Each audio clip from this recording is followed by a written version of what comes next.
Imagina que você é convidado para ir a uma festa que começa às 10 horas da noite.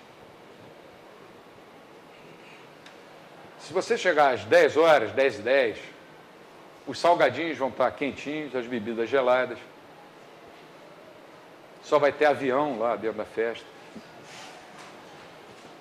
Se você chega às 2 horas da manhã na festa, que começou às 10, as bebidas já vão estar quentes, os salgadinhos, se ainda existirem, vão estar frios,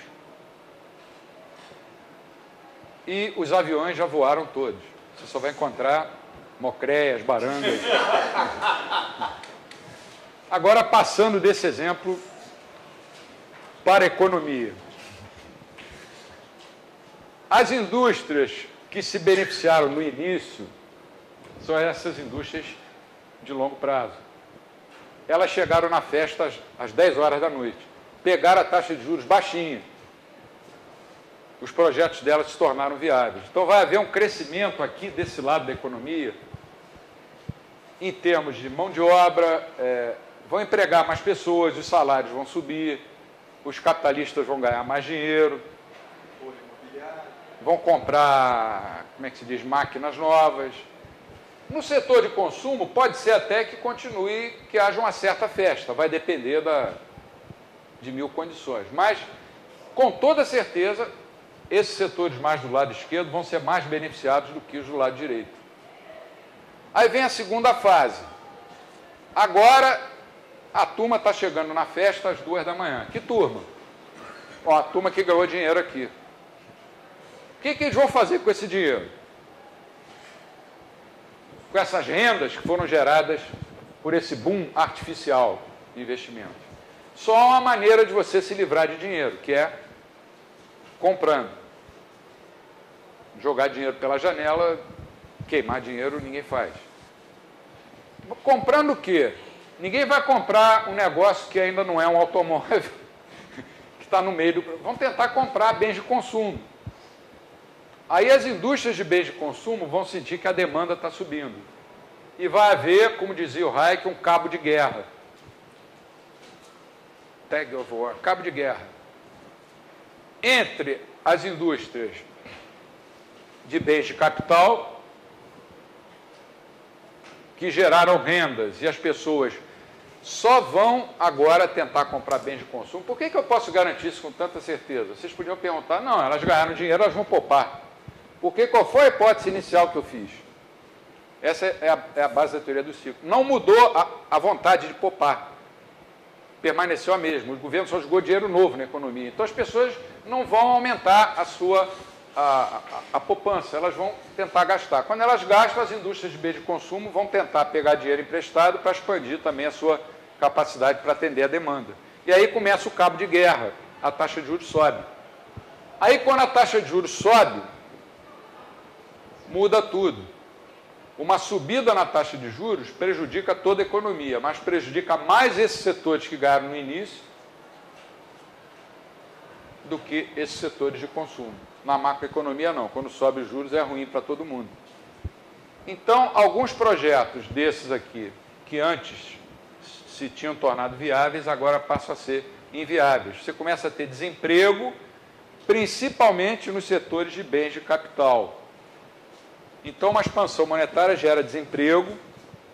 É claro que depois de algum tempo, isso não é imediato, principalmente nas indústrias de bens de capital. Por isso o Hayek dizia, o desemprego é uma consequência da inflação.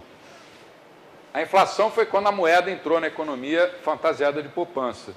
E o desemprego vai aparecer como consequência da inflação. Onde foi que a crise arrebentou, por exemplo, na Ásia, no final dos anos 90? Em que setores? Setores de longo prazo, setor imobiliário. Onde essa crise americana explodiu? Setor imobiliário, que são setores de longo prazo. Você não vê uma crise dessa num setor ligado ao bem de consumo quase final ali, direto. Essa é a base da teoria austríaca dos ciclos econômicos. A gente vai esmiuçar aqui, de trás para frente, de frente para trás, mostrar como é que ela foi aplicada e deu certo, como é que ela não foi e não deu certo. Eu não sei se eu respondi a pergunta, mas tentando resumir. O desemprego é consequência da inflação, porque a inflação aí é definida como moeda artificialmente jogada na economia pelo Banco Central. Durante algum tempo, ela vai estimular a economia, mas chega uma hora em que as taxas de juros vão subir e isso vai desestimular os setores que no início foram estimulados.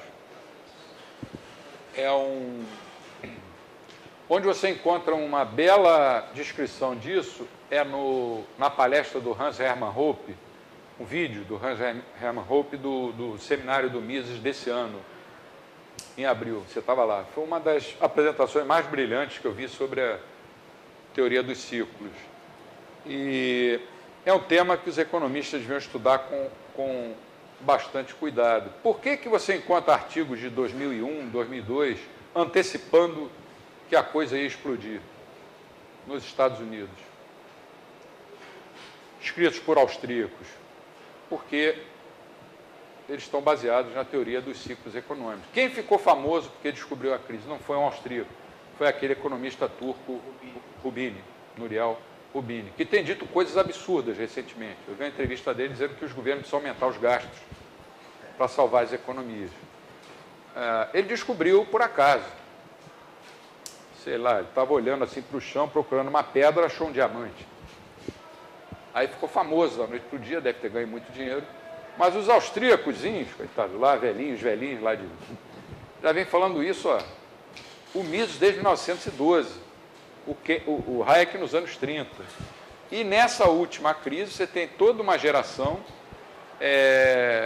primeiro que antecipou a crise, segundo que disse, até eu mesmo, que sou um austríaco, relativamente esses nomes mais conhecidos, desconhecido, vocês procuraram no meu site, tem entrevista minha lá de 2007, 2008, quando estourou a bolha, eu dizendo que o que o governo americano estava fazendo não ia dar certo, que isso ia perpetuar a situação. E os entrevistadores da Globo News ficam olhando para a gente assim, como esse cara é diferente, será que ele é maluco? Foi um dia que acho que era o Bush, anunciou um pacote de ajuda de acho que 700 bilhões para salvar a economia da crise. Eu falei que aquilo não ia dar resultado por causa disso. O entrevistador não entende bem o que você está dizendo, porque ele está acostumado a entrevistar economistas da mainstream, né? Mas esse conceito de estrutura capital é básico para você entender. Não existe no mundo real macroeconomia, isso é um ponto. E segundo, mesmo que existisse macroeconomia, o estoque de capital não seria constante. Os modelos econômicos, pelo menos, se eles quiserem continuar a existir, eles têm que dar um jeito de incorporar o fator capital como variável e não como constante. Mas a gente estuda variação do estoque de capital nos modelos de longo prazo, nas teorias de crescimento. Tudo bem, estuda, mas de uma forma que leve em consideração o tempo dinâmico e não o tempo real. Esse acho que é um ensinamento para o mundo de hoje mais prático, mais aplicável da escola austríaca. Tanto que é a que vem mais crescendo ultimamente no mundo inteiro. Porque a gente vem insistindo que tudo que os governos estão fazendo não vai dar certo, não deu certo e não tem como dar certo. Sim, assim como momento agora a gente vai ter a oportunidade, mas quando acontece esse cabo de guerra, aumenta a taxa de juros, não é uma economia fechada.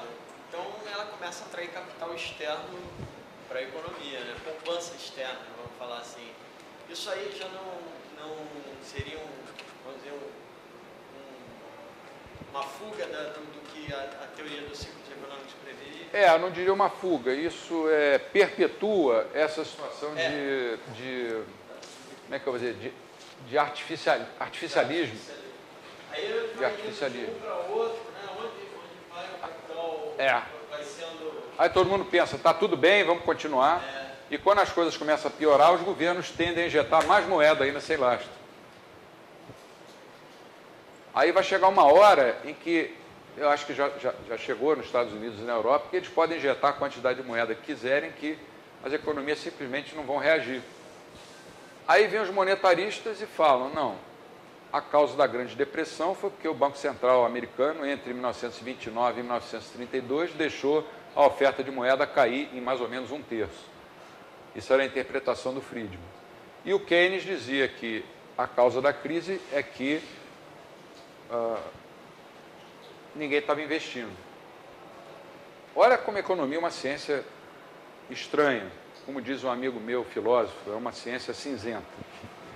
Para o Keynes, a crise de 29 foi provocada por poupança de mais e investimento de menos. E para os outros, ela foi provocada por poupança de menos e investimento de mais. Só que quando a gente fala investimentos de mais, nós estamos falando investimentos de mais nos governos anteriores. A coisa só foi estourar em 29, mas já estava se desenvolvendo, se desenrolando desde 1923, 24, depois da Segunda Guerra. O que o Keynes fez? Recomendou nada de poupança, vamos gastar. Porque o investimento privado, para o Keynes, defendia, vou citar a frase dele mesmo, das forças obscuras, da incerteza e da ignorância. Frase do próprio Keynes na Teoria Geral. As forças obscuras da incerteza e da ignorância. Isso é teoria? Qual a sua teoria de investimento? De que depende o investimento? Depende das forças obscuras da incerteza e da ignorância. E, no entanto, Keynes é festejado como um grande economista. Nesse ponto, para mim, desculpe a sinceridade, ele não passou de um charlatão. O investimento privado é governado por espíritos animais, animal spirits. Até aí você não disse nada. É uma frase de efeito, bonita. Como a frase do Romário. Pô, o cara chegou no ônibus agora, já quer sentar na janela. É uma frase de efeito, mas e daí? Hayek tinha uma explicação, Mises tinha uma explicação, os austríacos têm uma explicação para a teoria dos ciclos e para a crise atual. Eles estão aplicando remédios keynesianos, nem é desde 2007, desde antes, mas de 2008 para cá, de uma maneira brutal, na Europa e nos Estados Unidos. E estão aplicando remédios monetaristas também de uma forma avassaladora, tanto nos Estados Unidos como na Europa. E as economias não reagem. Tem alguma coisa de errado com essa mainstream econômica. Esse paradigma está errado, a gente tem que mudar. Eu não vou dizer que os austríacos estão 100% certos, mas o que a gente quer é, pelo menos, ser ouvido. Ser ouvido. O que aconteceria se os economistas austríacos fossem ouvidos agora? É uma coisa que a gente vai tentar responder nas últimas aulas. Se é que alguém vai querer nos ouvir. Eu espero que um dia sim, né? Porque esse grupo aqui, eu tenho muita esperança em daqui vocês saírem multiplicando ideias austríacas, até mesmo críticas futuras, porque nenhuma teoria é perfeita. A gente tem que buscar se aperfeiçoar.